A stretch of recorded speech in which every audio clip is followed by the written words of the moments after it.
Осы кезге дейін ешқандай ағылшын эксперті айтпайтын дүниелерді айтайын деп отырмын. Өйткені сіздерге түрлі мотивация берілуі мүмкін, басқа берілуі мүмкін. Енді ағылшын тілін үйреніп бастаған адамдардың проблемасы мотивациямен бастайды, ары қарай тастап кете береді. Ол неден болады? Өйткені адамдар тек мотивациядан күш алады, а бірақ әдеттен күш алмай жүр да. Мысалы қараңыз, мотивация мен дисциплинаның айырмашылығы неде?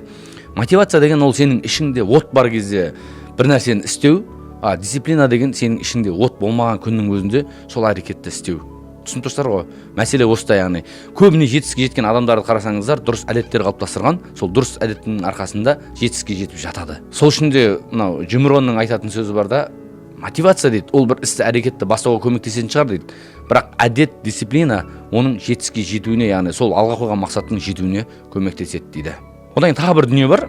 Адамның өмірінде бір мақсат қоятын болса, сол мақсатқа шын жеткісі келген адам 1000 түрлі себеп табады жету үшін да. Мысалы деген, ал мақсатқа жеткісі келмеген адам 1000 түрлі сылтау табады. Осы жерде бір оқиға есіме түсіп тұр. Бір кісінің 2 баласы бар екен. 2 баласын біреу ішеді, біреу ішпейді.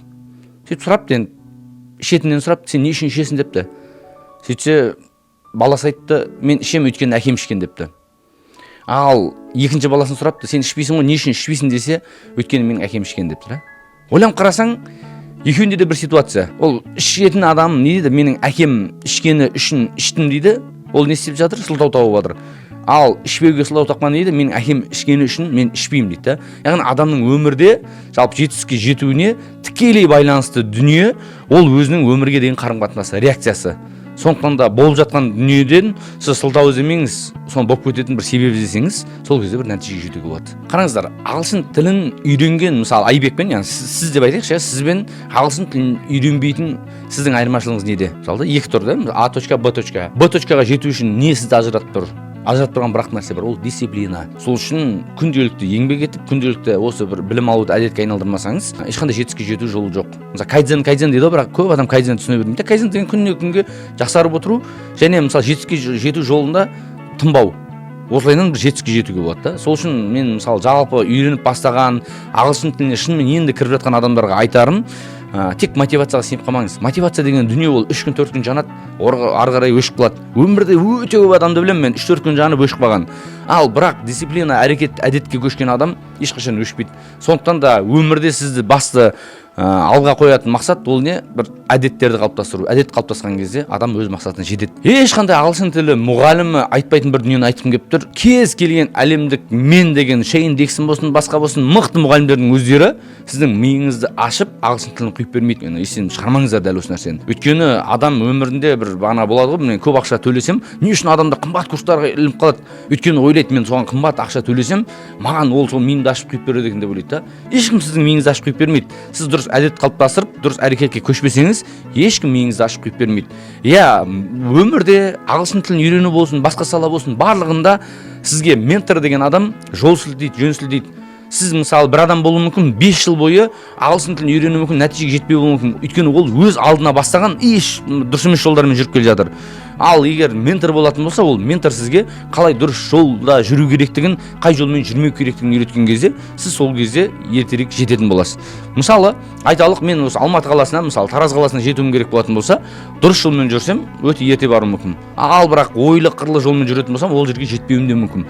Осы жерде ментордың сізге көмегі, яғни бағана жетістікке жету жолында қай жолмен тезірек баруға болатынын түсіндірді. Өйткені ментордың өзі, мысалы менің өзім шынымды айтайын, слухымды қалыптастыру үшін 500-ден артық мультфильм көрдім, немесе өте көп мұғалімдермен жұмыс жасадым. Мысалы мен өзімнің мысалы 2009-да бастаған болсам, қазір ойлансам 16 жыл болып жатыр екен ағылшын тілін үйреніп жүргеніме.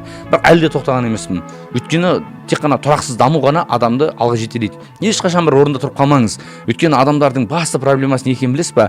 Басты проблемасы мен белгілі бір деңгейге жеттім, дейді болды, ары қарай ешнәрсе істемейді. Негізі адам бір орында тұру деген жоқ өмірде, есіңізде болсын. Не сен ағыспен бірге ағып кетесің, не өрге қарай жүзесің. Көп адам ойлайды белгілі бір деңгейге, мысалы сертификат аяқтайды, интермедиат деңгейін аяқтауы мүмкін, интермедиат деңгейін аяқтауы мүмкін. Сөйтеді де оны тастап кетеді. Бір 3-4 айдан кейін хабарласып барады. мен бір реттегі деңгейімді жоғалтып алдым деп. Өйткені ол күнделікті бағанағы адамның мысалы болады физикалық жаттығуларда өзінің формасын сақтап тұруға көмектессе, күнделікті ағылшын тілінде фильм, мультфильмдер көру, немесе тексттер оқу ағылшын тілінде, жаңалықтар оқу деген дүние сол үшін керек болады. Яғни адам өзін формада ұстап жүрмесе, ағылшын тілін үйрене алмайды. Бизнесте жүрген адамдардың айтатын сөзі, ортаңдағы 5 адамның жалақысын көбейтесің да 5-ке. Сөйтіп 5-ке бөлсең, бағана ортақ бір сумма шығады ғой. Сол ортақ сумма сенің өзіңнің айлық табысың деп айтады да. Ол неге не? Яғни білім алу барысында өзіңіздің ортаңызды осындай сіз сияқты білім алғысы келіп отқан адамдармен қоршаңыз. Солармен ақылдасып отырыңыз. Солардан бағанағы болады ғой, бір-біріңізді итермелейтін, бір-біріңізді алға жылжытатын дүниелермен келісіп отырсаңыз, сол кезде ғана алға жылжу болады. Одан кейін бағана айттым ғой, ментордың өмірдегі бір әсері деп. Өзіңіздің менторыңызға бір не тапсырыңыз. Мысалы, біз кезінде декларация тапсыратынбыз. Менде бір қызық дүние болған. Ағылшын тілін енді үйреніп, болады, жеке дамуға кіріскен кезімде менің бір менторыммен жолығып, сонымен тапсырмалар берді. Не істей аласың, соны жазшы деді. Жаздым, мынанша бет кітап оқуым керек, мынаны істеуім керек. Істей алмасаң не істейсің деді. Сөйттім да, істей алмасам не істеймін деп бүйтіп отырмын. Шашыңды алып тастайсың ба деді. Бір қызық болды. Енді келістім, шашымды алып тастаймын дедім.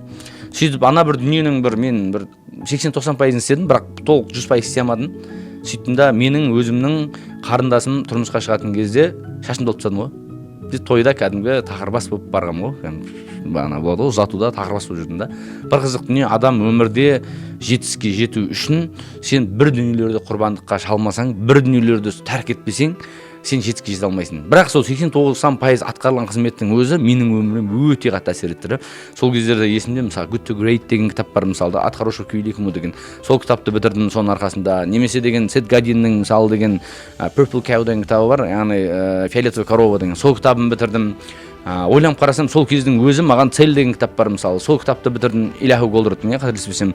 Өте көп кітапты сол уақытта оқыдым да. Яғни менің өмірімнің алға жылжуына сол бір сәт өте қатты әсер етті. Сондықтан да өмірде бағанағы болады, өзіңіздің менторыңызға жақсы бір бағанағы жетекші, алда сүйреп жүретін ментор тауып алсаңыз, сөйтіп соған кәдімгідей, баяғыда біздің негізі қазақ даласында мындай бір қызық дүние болған, негізі сопылық ілімде мындай бір қызық дүние болған. Ұстазына шәкірттері, яғни піріне қол беретін болған да. Яғни мен осындай нәрселерден сіз үшін бас тартамын деген сияқты. Сол сияқты сіз өзіңіздің бір ұстазыңызға осындай бағана өзіңіздің талаптарыңыз жазыңыз, осындай дүние жасағым келеді деп. Сөйтіп сол істей алмайған жағдайда деп өзіңіздің жаныңыз ауыратын бір дүниені қонға қойыңыз. Яғни бәскетіңіз. Енді ол екеуі ара бәсекесі емес, бір жақтан бәсекесі ғой. Мысалы айталық, мен сияқты шашымды алып тастаймын деңіз ал қиналып бастай ма жаның? Дәл сондай нәрсені қою керек. Бір 10 000 теңге беремін деген нәрсе адамды терегелетіп, яғни адамды орнынан қозғалтпайды. Сол үшін үлкен сумма қойыңыз, немесе өзіңнің бір жаның бана қиналатын дүниені қойсаң, сол кезде адам қимылдайды. Сол үшін өз-өзіңіздеріңізді ағылшын тілін үйрену кезінде болсын, жеке дамуда болсын, ешқашан аямаңыздар. Өйткені өз-өзін аяйтын, жертва состояниеде жүретін адамдар ешқашан нәтижеге жетпейді. Айналада болып жатқан ситуацияларды бағанағы қалыптасқан circumstance дейді ғой ағылшындар, яғни айналада қалыптасқан бағана ситуацияларды кінәлайтын адамдар, болып жатқан қалыпты жағдайды кінәлайтын адамдар ғана жетістікке жетпейді.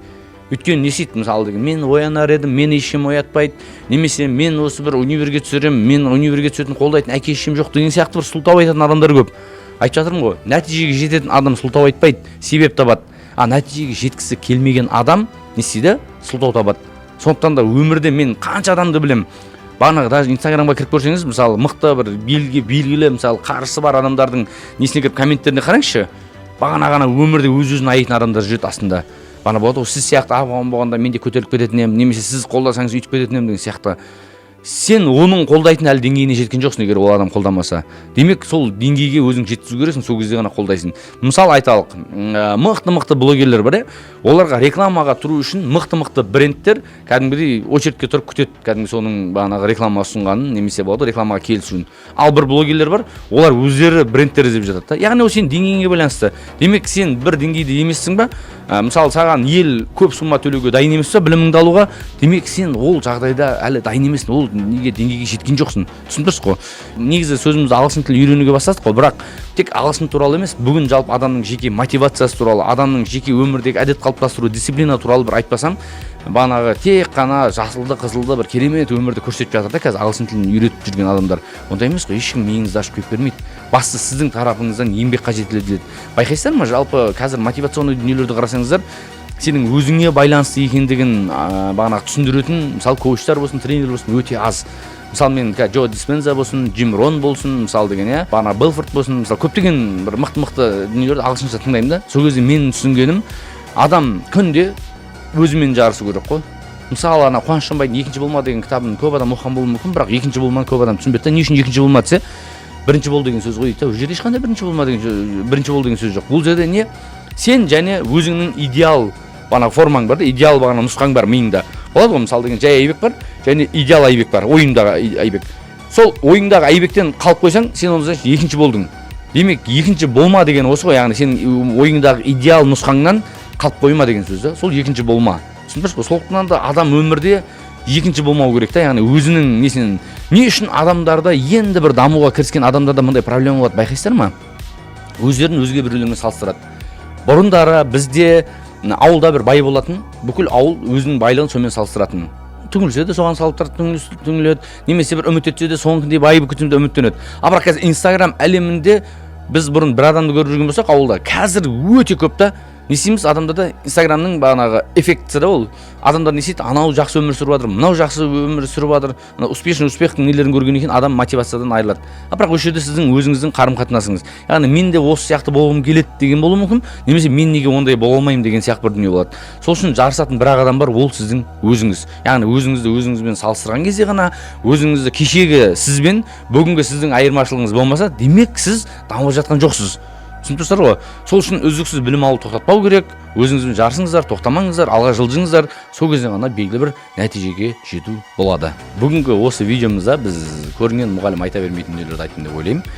Өйткені қазір тек қана айтып жатырмын ғой, бағанағы керемет өмірді сипаттау, керемет өмірге насихаттау сияқты дүниелер болып жатыр. Онда емес, барлығы сіздің өзіңізге байланысты. Бүгінгі видео пайдалы болған болса, лайк басып, коммент қалдыруды ұмытпаңыздар. Өйткені сіздердің жазған дүниелеріңізге қарап біз шабыт аламыз. Біз шабыт алған сайын сіздерге бұдан да керемет видеолар шығаруға тырысамыз. Сондықтан да біздің каналға тіркелуді ұмытпаңыз. Көргеніме өте қуаныштымын. Каналда болған видеоны пайдалы болған болса, өз достарыңызбен бөлісіп, біздің каналдың алға жылжуына барынша үлес қоссаңыз дейміз. Назарларыңызға рахмет.